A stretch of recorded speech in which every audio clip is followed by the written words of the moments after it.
Legislation that was inspired by a local victim of the Boston Marathon bombings has passed another hurdle at the State House. The Senate Finance Committee passed a bill tonight that would compensate Rhode Island victims of terror attacks that happen outside the state. It comes after Newport's Heather Abbott ran into a problem following the 2013 attack. Eyewitness News reporter Kelly Sullivan joins us with more details on the bill. Well, the bill unanimously passed the House, and it also went through the Senate committee this afternoon. Now, if passed, it would help out victims of a terrorist attack outside state lines to get the financial help they need to pay for emergency expenses.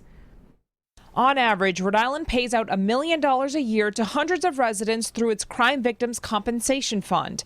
The state treasury offers this program to victims of violent crimes to help cover emergency costs, such as medical, counseling, or relocation.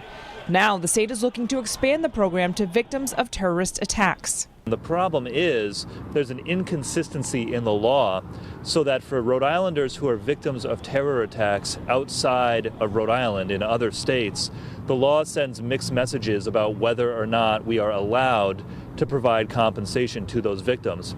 A recent example with Heather Abbott, a Newport native who made the decision to have her leg amputated after she was injured in the Boston Marathon bombings 3 years ago, had trouble applying for the fund.